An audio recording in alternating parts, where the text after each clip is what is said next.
I think this is the biggest story that's not been talked about. Yeah. Here's what you really need to be worried about. I think anyone that's selling or partnering with Amazon needs to be aware that they are tight on cash over the next 12 to 24 months. And the cheapest cash they can get hold of is ours. Rufus was never impressive. They were never investing in it. Damn it. We knew Rufus wasn't going to be anything. I have a massive problem with the Amazon expert community that were hyping up Rufus and creating panic, really. Maybe Rufus isn't dead then. Maybe Rufus just identifies as Alexa now. So we have some sad news. Rufus is dead. So we're recording this on the 15th of May. And earlier this week, Rufus was announced as getting migrated. But we all know what that really means. This massive AI tool that Amazon spent so much hyping up is now getting buried because it failed. And here's the thing. We told you so. So this is one of those we told you so episodes, but we're going to say it with humility and we'll try and keep our heads small. I have to admit, Zamir was leading the charge on the I told you so's. Yeah. But yeah, Rufus is no more. Yeah, I don't think this is really about taking a victory lap. I think it's going to be really important to understand. Take a victory lap. It's why. Okay. It's okay. I'm sure there were some dolphins coming in later in the episode. But look, fundamentally, why this matters now is what's coming next. And everything that we've seen happen with the so-called Amazon expert community is likely still to continue to play out, and people are going to get distracted and go after the wrong things again. There's a lot to be learned from this Rufus debacle event. Whatever. So let's unpack it. Yeah. All right. So we're going to start with talking about what Rufus promised and why we thought it wasn't going to happen. And then let's run through the kind of what's coming next. Yeah. I mean, look, Rufus, I think from 2 years ago when it was first announced, we looked at it and said, this makes no sense. It's a separate tool. It didn't work very well, right? It's been in beta for 2 years. It never made it out of beta, right? Yeah. Straight into the grave. It was, if it would have been successful, it would have bypassed most of Amazon's advertising, like removed their revenue. They were never going to do that. There was no reason, there was no commercial reason for Amazon as a selling platform to have Rufus. Except for one. No, as a selling platform. But the point you're going to make from a shareholder perspective, that's where it has value, right? Yeah. So Rufus, the whole idea and the premise behind it was there was a little bubble on the side of your screen. You would click on it and you'd type in your question like you do to ChatGPT, and it would recommend products to you. That was the idea. And we constantly said this will fail because one of the really clear points that you highlighted as well is that Amazon makes money from ad revenue. This bypasses the ad revenue. Amazon not going to make money. It's going to risk too much revenue to them. It's going to fail. And the other part of it was there was never any data to show people were actually using it to buy anything. Yes. And that's really important. We should cut to a couple quotes of us, or Zamir in particular, saying this. So through the magic of editing, here we go. Problem. All these AI are female. I think all these tech guys are just sexist. Right, which ones are you thinking of? Siri, Alexa, Amelia. What about Rufus? Just Rufus. Rufus is the only one. I mean, and what kind of name is Rufus? Do we want to crap on Rufus? I love to crap on Rufus, so I'm more than happy to do that, yeah. There's anything you want to say on that front? I think specifically my biggest problem is that there has been way too much focus on Rufus. Again, a misunderstanding. Rufus is a beta platform, right? It is an interface that Amazon has stuck up there, and Amazon's a technology company. They've got shareholders to please, right? Of course, they're going to talk about Rufus, but fundamentally, Amazon is not going to make a change to their search results page, which drives their advertising revenue and conversion rate that drives all of their actual revenue. And they're going to risk that on Rufus, which is a beta platform test to try and find a product. Yes. So, okay, victory laps or not, we kind of did tell you so. This was coming. Let's pick up on the shareholder point, right? Yeah. So this is why they kind of did it. And this is our theory on why they did it, was because there's so much money and hype and shareholder value going into anything with AI in it. And we were seeing this everywhere. Amazon they're investing a huge amount into Anthropic, into AI technology, and they were saying they were doing this because it was going to give them a distinct advantage on the selling front. Plus all their shareholder reports, anything that had AI in it and lots of AI in it, was getting way more investment, way more share prices were going up, people making more. And we've had this conversation about AI washing across the board, and that's why they were doing it. So that was their motivation to really talking it up, even though there was no data to back up why that they should be doing this. Because we're like, show us the numbers. Because, I mean, anyone who's listening or watching, how many times did you use Rufus? Realistically, I think I used it maybe a couple handfuls of times just to test it out, really. And also, there's one time where I was looking for a Secret Santa present. That's it. And again, I think we can probably drop in a few bits where we actually went and reviewed where it wasn't actually working. It wasn't delivering what it should have been doing. And I would just point out, if you look at, I mean, anyone that's used ChatGPT and Claude, right? And you know how good Claude is, right? I'm a massive fan. You're a Claude fan. Right? My point is, that's Amazon investing in AI. That's what it looks like. Yeah. It's impressive. Yeah. Rufus was never impressive. They were never investing in it, because if they were, that's what it would have been. Exactly. So, we were getting a lot of pushback, right? Because we're in these WhatsApp groups. There's the whole e-commerce community, all these kind of other sellers, all these personalities in this e-com world who are really pushing Rufus. Yeah, my problem, I have a massive, and I have said this on a number of occasions as well, I have a massive problem with the Amazon expert community that were hyping up Rufus and creating panic, really. That was the whole thing. This is a problem, right? Ultimately, in order to get attention, right? That's what most people want, is attention. The easiest way to do that is to create panic. You create panic, you're right. It gives you clicks. It gives you consultancy meetings. It gives you speaking engagements and opportunities at conferences. All of those things come from panic. And that's what they were selling fear. Sorry, guys. We still love you. But we knew Rufus wasn't going to be anything major. And it was such a distraction for so many. And this is the other side that I've got a real problem with. Because at the end of the day, those experts, those commentators, they're not actually operators. Most of them aren't running Amazon brands at scale. Yeah. And fundamentally, if you're advising an Amazon brand in that way, it's the founder that gets left holding the bag. Right? Yeah. When everything goes wrong. Not the commentator that's just giving that advice. They can walk off. And that annoys me. That frustrates me. Yeah, and we see it in a lot of the calls we have of the brands that we work with. They always ask us, "Oh, what do you guys do around Rufus?" And we'd have to appease that concern, knowing that it's not actually what really moves the dial. Look, and again, you can come back to however many times we've said this. Ultimately, it's that boring, non-sexy stuff that really works. So paying attention to that detail, really understanding that. And again, for all those commentators, if they knew what they were talking about, that's what they would be talking about. Yeah. But if you're just going after attention rather than actually providing actual output and Fashion outcomes, substance. End of the day, we deliver compounded profitability and revenue growth from doing the standard boring stuff. That's what actually works. It's unsexy. It's not as appealing. And you know what we don't do? We never cause anyone that we work with to go into panic. It's never a productive or positive mode to work from. Yeah, I think that's one of the big things from this, because if you ever come to any of our talks, we had that one slide that we always refer to, which is like, know your customer and just keep to what the customer wants, because Amazon's customer centric. Their algorithm is heavily focused on customers as well. So just address that. And that's just business 101. Look after your customer, deliver for them. Yeah, absolutely.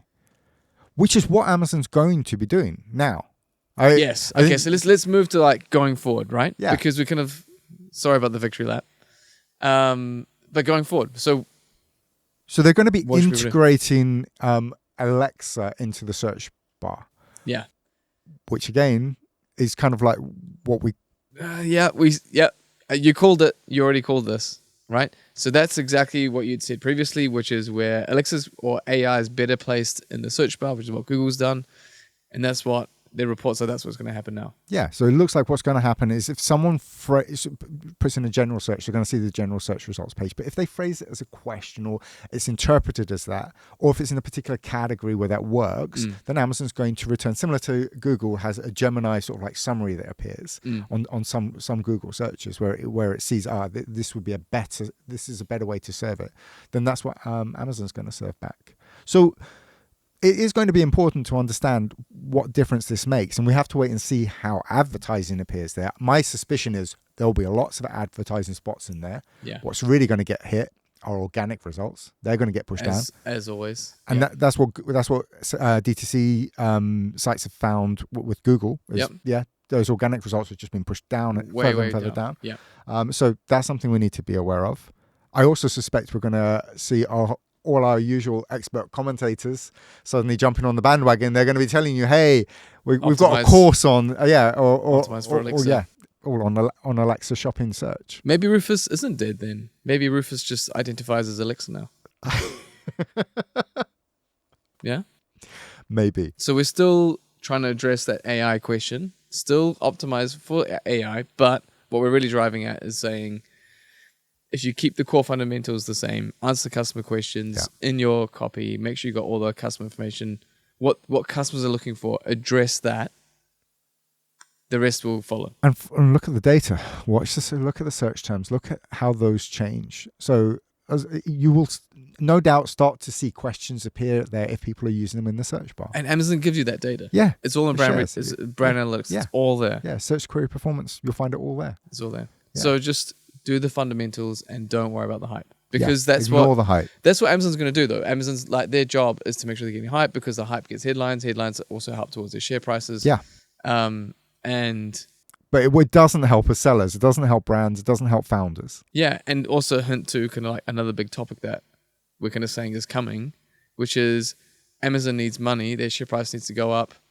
I think this is the biggest story that's not been talked about. Yeah. And we're seeing it because obviously we work with so many brands, and we're starting to see exactly what's happening. Amazon's lack of free cash flow, which we have been So discussing. we touched on this on the news episode, right? Yeah. Because we talked about how they had spent so much money of their cash, like a massive amount, billions of. And the point being AI. that they anticipated to go into negative free cash flow in the next 12 months. Yeah. Which means they need cash. And the cheapest cash they can get hold of is ours, right? Yeah. Sellers, we've got that money sat in those accounts for 14 days. If they can extend that, that's free cash flow for them. Yeah, and just I want to make sure I can like clarify that, because sometimes it's hard to grasp. So what that essentially means is that money, once you've sold a product, Amazon holds that cash for a period of time. And it is yours. They're just holding it on account for you. And you can pull it down. Yeah. Now, as long as you're given the option to. Yes. Now, what they do is they hold a certain amount as a reserve. They can do a deferred balance. Yeah. And what we're seeing now is that suddenly where there weren't deferred balances, there are now. So even when they make a payout, there is a balance that's that they held still back. hold. Yeah. Not only is it, so it's happening significantly more frequently. Yeah. And the amount has been increasing. Yes. And we predict that that's likely to continue and grow. Yeah. So sellers need to factor this into their cash flow projections over the next 12 months. Because that's the big takeaway from this as well, right? So takeaway number one, Rufus is now Alexa. Please but focus on the fundamentals. Don't worry about the flash. Second bit is, heads up, your cash flow is potentially going to be put pressure on. Yeah. Or going to receive some more pressure because Amazon's going to hold more of it in reserve. And if you're a vendor seller, this still affects you, because what they're going to do is most likely either you try and get a better price out of you, or the amount that in those retro fees that they charge you, they're going to probably increase that percentage just to kind of claw back some money. I think anyone that's selling or partnering with Amazon needs to be aware that they are tight on cash over the next 12 to 24 months. Yeah. And you just got to be aware of that and build that into your strategy. Into your planning. Yeah. And if you, like we said yesterday, we were discussing this. If you thought Amazon was money hungry, you haven't seen anything yet. See what's about to happen. Yeah. So that's what we are predicting next. Yeah. So maybe, or hopefully not, a victory lap episode coming up on that. But Well, no, I don't think that. Yeah, I know that's not really victory for anyone. yeah, no one. Yeah, Everyone's going to hurt off with that one. But I think if you're going to be, again, this isn't panic, right? They're not saying this is something you have to do, but you need to start building it into that plan. You need to consider the fact that this is highly probable over the next 24 months, and you need to build that into your projections. So I'm gonna start giving you a new nickname, Zamir. I'm gonna start calling you Cassandra. I'm identifying as Cassandra now, am I? Yes. Hey, if Rufus can go that way, you can go as well. Why And Cassandra? because the Greek mythology. Oracle. Yes, the oracle who saw the future and no one believed her. That's very kind of you to say. Yes. So thanks, Cassandra. This has been fun. We should call you Cass or Cassie. Cassie. Cassie. Okay, Cassie's nicer. I'll be Cassie. It flows. I've actually got a specific story about this, which will be fun. I don't actually remember the name of the event, Zamir, but we in fact we all went. Yeah, It was in London. I know which one you're talking And about. some expert sat at the front of the room and took us through the back end of an Amazon listing. Yeah. And she said, in order to optimize for Rufus, you need to fill in every single attribute in the back end of an Amazon listing. And for anybody who works on Amazon knows that is a long effort. So whoever has now optimized every single attribute in the back end For of that all Amazon of their listing, listings for all of their in listings, every marketplace. for Rufus, surely must be livid. It's a fair point, actually. Yeah, if you've done all of that stuff for Rufus, and what you're going to be told by your expert commentator is, oh, it's all going to be integrated into the search bar now. It's all going to be fine. It was all good, but now there's some more that you need to do as well. I'm sure there's going to be more that comes out of it. There'll There'll be a great course to sell off the back of that. But yeah, I will just point out that they all swore that Rufus was going to be the next big thing, and I remember being that's there, so and being annoying. like, this makes no sense. this doesn't make a lot of sense. Yeah. Am I foolish for not believing this? Right? I remember like doubting myself, be like, They were very convincing. yeah, but I'm So many glad. people in the room were convinced. Yeah, and they, like you Everyone was said, convinced. And these, yeah. some of the events that we went to, these are like major sellers. These are Yeah. people who are selling millions and millions a year. They all fell Top for it. sellers, and they're all kind of like not taking down these notes, optimizing all the stuff for Rufus. This is vaporware. It's something that I remember Microsoft used to do back in the day. This is what big companies do. And if you're a founder, you need to understand when this is happening. You need to be able to identify it and not throw a whole load of resource and time that's limited and finite Yeah. at something that isn't actually there. Yeah. This is dangerous. This is the collateral damage that I kind of don't like from this kind of like drive for shareholder value, I guess. You see it from drive from shareholder value. I think mean, you're I don't right. see it. That's the I justification. see it from this expert commentator market that's trying to get attention. But no. For me, it's kind of like it's the actual sellers or the brand owners who have to kind of like fund it. Either have someone do it and fill out every field, or they have to kind of just find a way of getting it done when their time is limited. But my point is that our expert community actually should be the ones that are calling this out as soon as we see it. Say, Yeah. this is bullshit. This isn't right. It doesn't make any sense. We should. That's good advice. Maybe there's something slightly different that happened. Maybe Amazon watched our pod and were like, "Oh yeah, those guys actually know this, and we should just do what they've said because that makes They a lot follow more the sense." pod, huh? They listen Probably to it. us. That's the most reasonable explanation for it. Thanks I for think you're right. subscribing, Jeff. Everybody else, please do the same. I tried to look into what people on Reddit are saying, and because this news is only 48 hours old, there's not a lot, but I'm going to read out to you two general consensuses and see your thoughts on them. So the first one was actually also my consensus, I must say, and it says it's basically a rebrand, which is a dominant take. What do you guys think about that? I don't see it as a rebrand. I think Amazon's trying to position it as a rebrand, but I think ultimately Rufus was a tool. It was segregated from the search bar. That's why it had its own separate name. I think Amazon was always did have AI built. It does have AI and intelligence built into its search function. We know that. Alexa is the voice assistant that's fronts their supposed technology and their AI for voice. This isn't Alexa either for me, right? This is just the search bar getting smarter.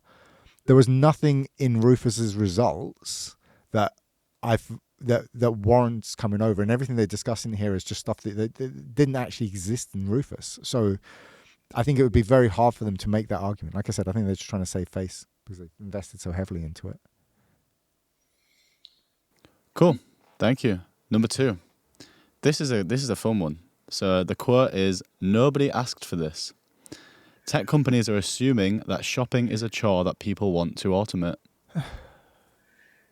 Do they even want to automate it? Are they actually enjoying the experience that they're getting now? What's the need for this, guys? What is the need? I think there actually is a need to some regard, right? Because I see it as sometimes you do need. Okay, so I feel like there's two types of shopping behavior. One of them is I know roughly what I want. I'm going to go in and get it surgically, right? That's the first. And within that, you may want to understand certain parameters of tech. Like, let's say it's a technical or something technical. You may want to understand it and have something kind of like curate that for you, right? So that's the first bit. And then the second is sometimes I just don't know what I want. I know I need something, but I just don't know what it is. And I need something to help me get it. And which is both things that happen with personal shoppers or some form of like in the real world, right? So yeah, because when was the last time you used a personal shopper? Yeah, anyway, go on. Yeah, because I'm a baller. God, of course. But these are all things that happen in the real world. And through technology, you can kind of accelerate that and make it a lot more economical. And so, again, let's say you want to buy a certain bit of tech and you want to understand it. The AI can help you do that. Identify, I need something that fits this tool, whatever it is, or the spec. So that's like your curated version. And then the other one is, I need to buy a gift for a 12-month-old baby girl. How do I find a product that works? And then you can have that come through. And that fits certain segments and certain search types. And I think that's exactly who they're targeting first when they talk about this. And that's what they're after. But it's so small. And I think that's the bit that's going to get blown out by out proportion by all the commentator experts or expert commentators, right? They're focusing on that. We know that Amazon is a conversion machine because people go there with a high intent to purchase. They know what they want. Exactly what they want, and they go and buy it. And they want to get to it as quickly and easily as they possibly can. Now, Amazon will use technology, always has used technology to better get and route a customer to that product quicker with less friction. And they will do that. That's where they're going to use it. It's like Rufus was a tool, and again, this AI bit will be a tool, one of several things that will be leveraged to identify a product and purchase it. And on the macro side, we know because we look at the number of searches and the number of clicks that Amazon is getting customers to products quicker than they've ever done before, and they're going to continue to do this. So that technology will be used there. There is one other point that's worth pointing out, though, coming back to your whole thing of the idea of people going and searching slightly differently. And I think it's a really important point to make, is that we're seeing AI change the way people search when it comes to Google. And how we interact with this new tool, which is AI, whether it's Claude or ChatGPT. That will have an impact on the customer mindset as well. And so it is likely to have that cultural shift. That behavioral adjustment. Yeah. So Amazon needs to prepare for that. Yeah. But I think it's got to, that happens relatively slowly. So they'll be prepared for it when it comes through. But the chances are, and we have to work this out, is that going to be, instead of the current high intent purchasers, which I don't think it is it more likely to be additional purchasers who now would normally have done that discovery on another platform, deciding to come and do it on Amazon because of that search bar? In short, did anyone ask for this? No. But no one asked for cars, just for faster horses. Yeah. All right, team, we're going to wrap out here because this has been a long victory lap, and our egos are now very inflated. And thanks, Cassandra. We will watch out for your future forecasts. But team, just stick to the fundamentals. That's the critical thing in all of this. And don't believe the hype. Much love. Peace out, one love.